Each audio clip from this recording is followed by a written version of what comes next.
Boa noite a todos. Boa noite.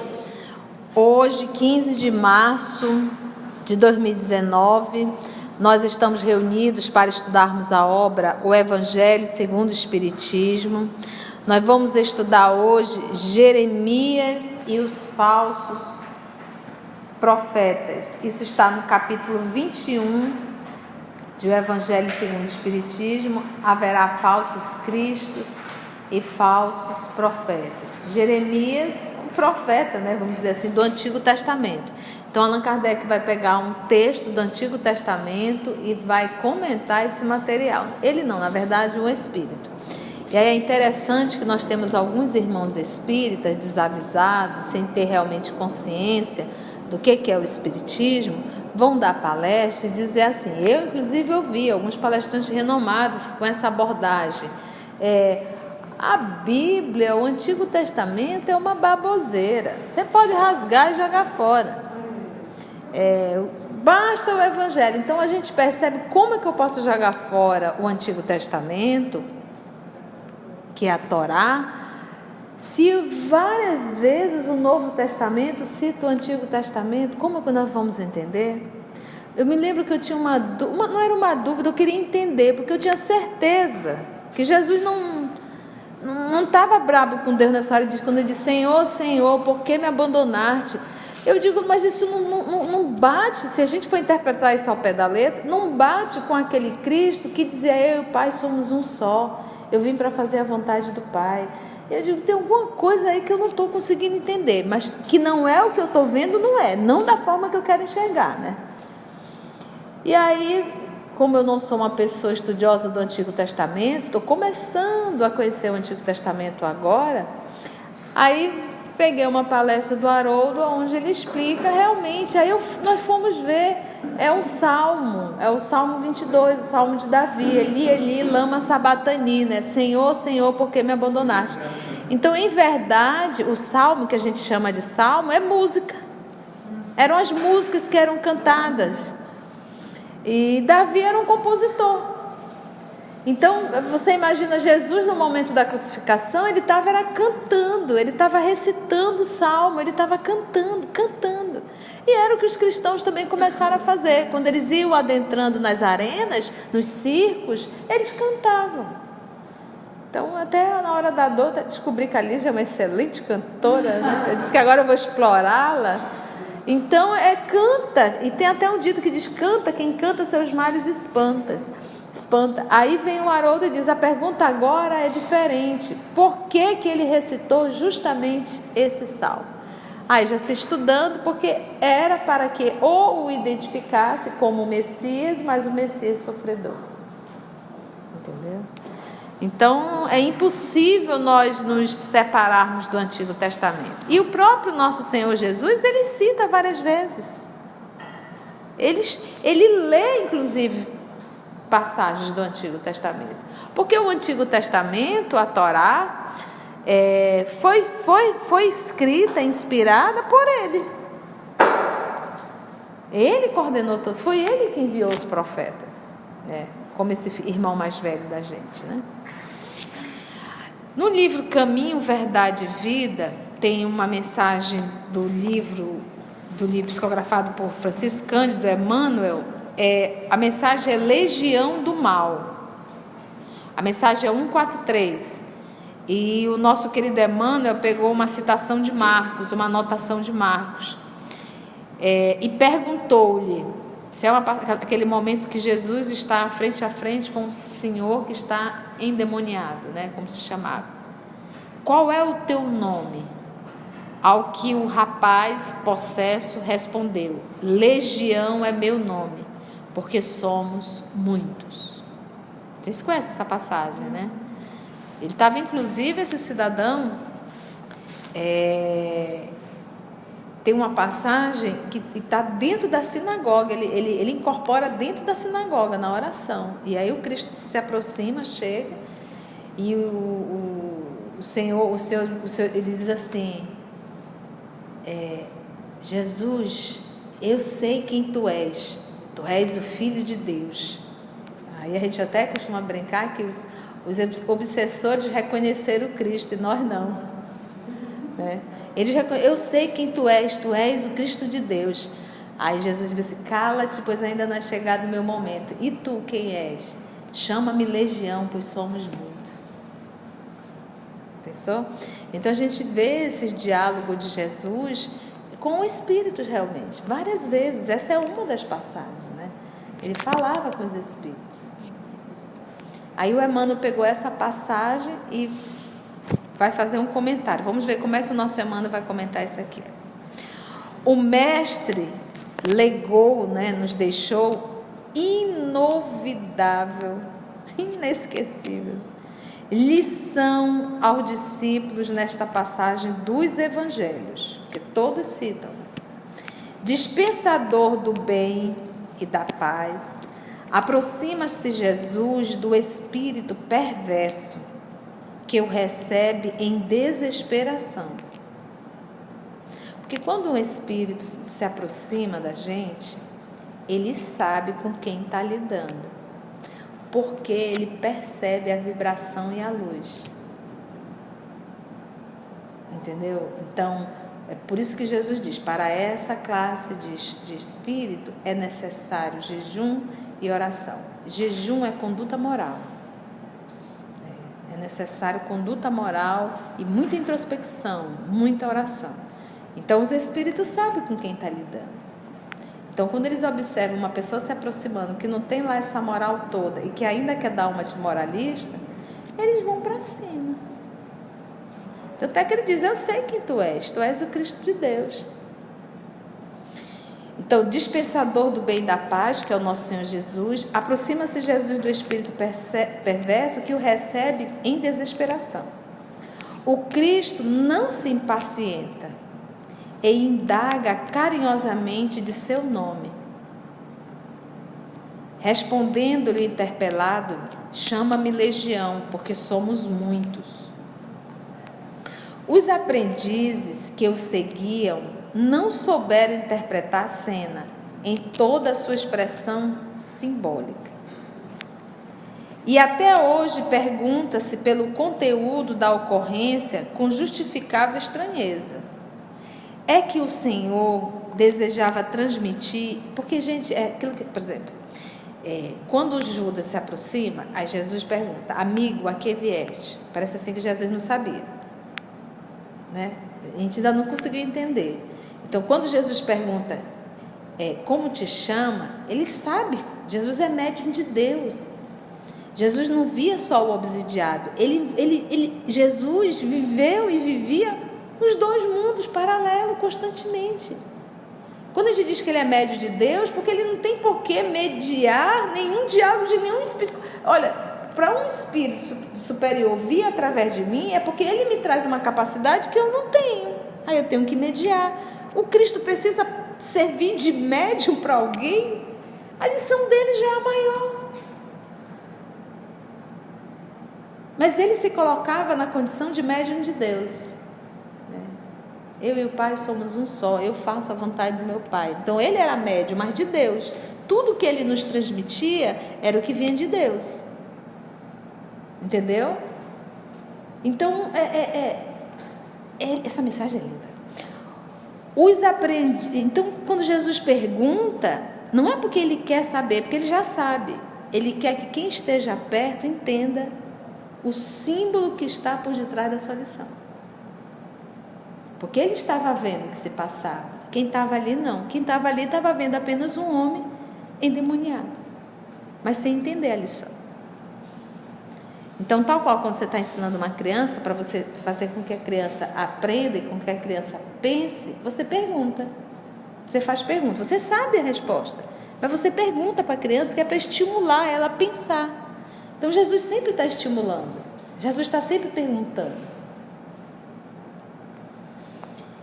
Os aprendizes que o seguiam não souberam interpretar a cena em toda a sua expressão simbólica. E até hoje pergunta-se pelo conteúdo da ocorrência com justificável estranheza.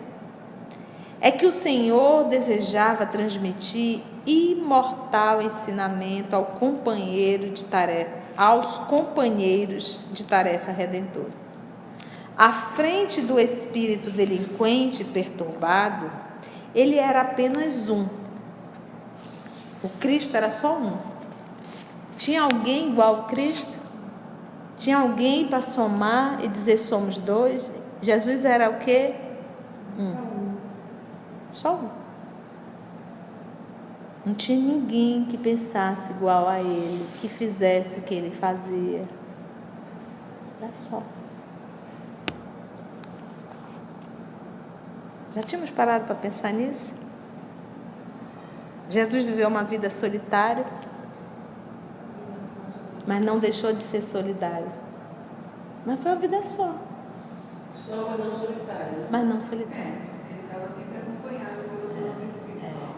E só que a gente diz, tu sabes quando você está dentro de uma casa que você não encontra identidade com ninguém, você não consegue se identificar, que as pessoas são muito diferentes de você, aí você diz o quê? Estou só.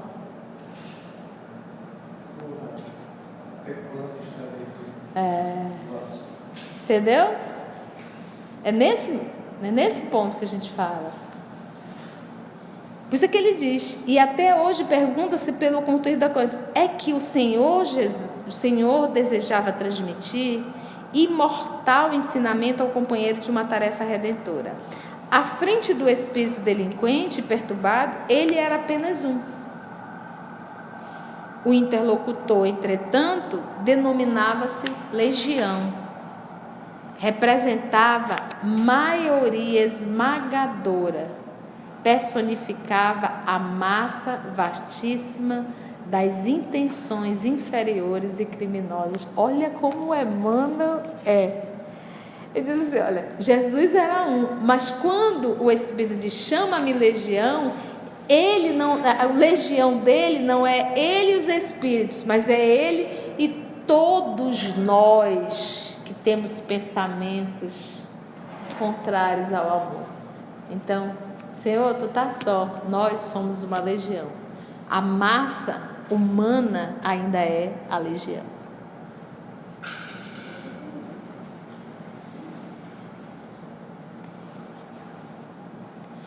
Personificava a massa vastíssima das intenções inferiores e criminosas. Revelava o mestre que, por indeterminado tempo, o bem estaria em proporção diminuta, comparada ao mal em aludes arrasadoras. Referências arrasadoras. Se te encontras, pois, a serviço do Cristo na terra, não te esqueças de perseverar no bem. Porque as coisas vão acontecendo e a gente vai se enfraquecendo, a gente diz assim, eu não quero mais ser bom. Não quero, estou cansada. A gente faz e as pessoas não reconhecem, né? Se te encontras, pois, a serviço do Cristo na terra, não te esqueças de perseverar no bem, dentro de todas as horas da vida, convicto de que o mal se faz sentir em derredor à maneira de legião ameaçadora, exigindo funda serenidade e grande confiança no Cristo, com trabalho e vigilância até a vitória final. É porque assim, gente, apesar de haver um sofrimento de convivência, né, porque dói, conviver dói, não há um sofrimento maior que é o da consciência. Tu estás entendendo?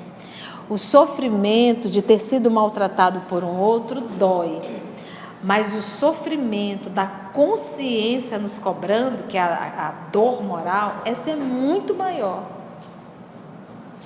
Então, por isso que é preferível sempre nós exigirmos, nós lutarmos, nós, buscarmos, irmos contra realmente as más tendências, para que não venhamos a despertar em nós consciência de culpa. Essa dói muito mais. O sofrimento dela é muito maior. Entendeu? Vamos orar? Senhor Jesus, te agradecemos, Senhor, a oportunidade bendita que Tu nos concede de fazermos as reflexões para um aprendizado mais consciente e revelador das Tuas palavras. Envolve-nos, Mestre, a Tua sintonia amorosa, para que saibamos diferenciar as Tuas palavras e, como Tu mesmo dizia, se credes em Deus, credes em mim. E assim, Senhor, que possamos buscar nas Tuas palavras o caminho para chegarmos mais próximo ao Pai. Que Teu amor, Senhor, nos conduza hoje e sempre. Que assim seja. Eis o que diz o Senhor dos Exércitos. Estudando Gênesis com o nosso irmão Haroldo, gosto muito de estudar com ele, então vou estar sempre citando quando falo do Evangelho. Ele nos diz que a palavra exército, se não me falha a memória, é Sevaot. Então, essa palavra Sevaot, eu acho que é isso, ela pode ser traduzida para exército, como também pode ser traduzida por estrela. Então, ele disse, dentro da citação do Antigo Testamento, quando Deus conversa com Abraão de uma forma simbólica e mostra as estrelas do céu, né? Então, segundo ele gosta sempre de traduzir, de fazer a tradução, ao invés de exército, ele sempre coloca estrelas, tá? Então, eis que diz o Senhor das estrelas, né? Dos exércitos fica uma coisa assim, né? Concordo com ele. Eis o que diz o Senhor das estrelas, abre aspas, não escuteis as palavras dos profetas que vos profetizam e vos enganam. Eles publicam as visões de seus corações e não o que aprenderam da boca do Senhor, fecha aspas. Então, o que o nosso Allan Kardec está fazendo aqui nessa citação? Ele está mostrando, por exemplo, nós estudamos aqui falsos profetas, esse capítulo. Os Espíritos falaram, ele pegou as anotações, as orientações de Jesus falando de falso profeta, e agora ele está pegando Jeremias, lá no Antigo Testamento. 800, 900 anos de diferença.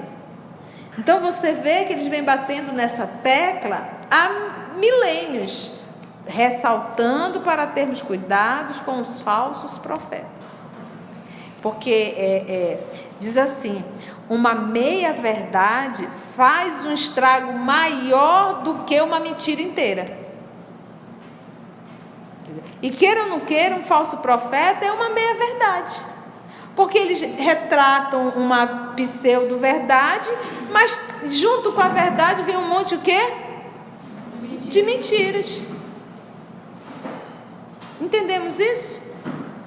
Entendemos isso? Não escuteis as palavras dos profetas que vos profetizam e vos enganam. Hoje nós não substituímos a palavra profeta por médium. Todos os médiuns da época eram rotulados de profetas. Entendeu? Não escuteis as palavras dos profetas que vos profetizam e vos enganam. Eles publicam as visões de seus corações e não o que aprenderam da boca do Senhor. É como se fosse assim, eles falam do sentimento deles, mas não da inspiração divina. E se o coração estiver impuro? Dizem aos que de mim blasfemam, abre aspas, o Senhor disse, tereis paz. Tudo isso aqui é Antigo Testamento, tá? Isso é lá do livro de Jeremias. E a todos os que andam na corrupção de seus corações, nenhum mal vos acontecerá. Mas qual dentre eles assistiu ao conselho de Deus? Quem o viu e escutou o que ele disse? Ou não enviava a esses profetas? Eles corriam por si mesmos. Eu absolutamente não lhes falava. Eles profetizavam de suas cabeças. É como se o Antigo Testamento, eles diziam que sempre era Deus falando. Então eles colocavam assim, olha, Deus me disse isso, aí abre aspas, aí eles colocam, Deus dizendo, Yahvé disse, aí assim, aí a partir desse momento já é na primeira pessoa, eu vos digo, eu não enviei nenhum profeta, aí eles colocam como se fosse Deus falando, entendeu? E nós sabemos que a inspiração do Antigo Testamento é do nosso Senhor Jesus, o representante de Deus na terra. Então olha aqui, aí de novo como se Deus estivesse falando, olha, eu não enviava esses profetas, eles corriam por si mesmos. Eu absolutamente não lhes falava, eles profetizavam de suas cabeças. Eu ouvi o que disseram esses profetas que profetizavam a mentira em meu nome, dizendo, sonhei, sonhei. Você está vendo como era o médio? E hoje nós temos isso também. Hoje nós temos dentro do movimento espírita pessoas que dizem estar recebendo mensagem de espírito superior e não estão. Às vezes estão recebendo da própria cabeça mesmo, que é o que ele diz aqui. Eles tiram da própria cabeça, não tem nada. Que aqui ele está dizendo como se fosse um processo realmente de mistificação. A pessoa mente, a pessoa inventa, mas não tem nada. E olha só, isso é antigo, hein, gente? Até quando essa imaginação, olha lá, imaginação. Até quando essa imaginação estará no coração dos que profetizam a mentira e cujas profecias não são senão as seduções dos corações deles? Aí ele diz, sonhei, sonhei. Aí vem, até quando essa imaginação estará no coração dos que profetizam a mentira e cujas profecias não são senão as seduções dos corações deles mesmos, que é uma forma de querer seduzir o outro, de querer impressionar? Se, pois, esse povo, ou um profeta, ou um sacerdote, vos interrogar e disser, qual o fardo do Senhor? Dir-lhe-eis, vós mesmos sois o fardo, e eu vos lançarei bem longe de mim, diz o Senhor. Porque os profetas colocavam palavra na boca de Deus. Isso aqui está onde? Jeremias, capítulo 23, versículo 16 a 18, capítulo 21, e 25, 26 e 33, tá? E agradecemos ao nosso Senhor Jesus.